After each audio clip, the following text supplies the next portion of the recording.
घना, नम और रहस्यों से भरा हुआ जंगल, यही था भूरे भालू बर्रू का घर। बर्रू अपने छोटे से बच्चे गोलू के साथ शांत, सुख का जीवन बिताता था।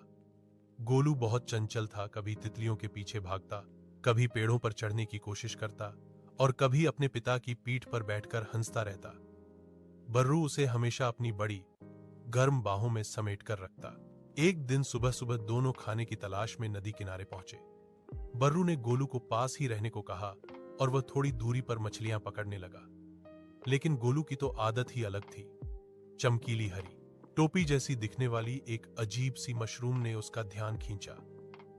वह उछलता, कूदता उसकी ओर चला गया। जब बर्रू वापस मुड़ा तो गोलू वहां नहीं था।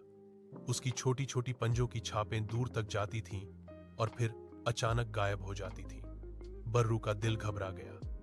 वह दहाड़ते हुए पूरे जंगल में दौड़ा, पहाड़ों के बीच, झाड़ियों के पीछे, पेड़ों की चोटियों तक। उसने हिरणों से पूछा, बंदरों से पूछा, यहां तक कि डरपोक खरगोशों से भी, पर गोलू का कोई पता नहीं चला।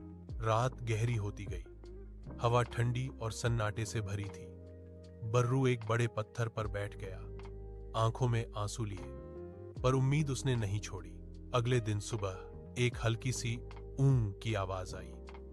बर्रू दौड़कर उस दिशा में गया। वहां गोलू एक गिरी हुई खोखली लकड़ी में फांसा बैठा रो रहा था। बर्रू ने उसे बाहर निकाला और जोर से गले लगाया।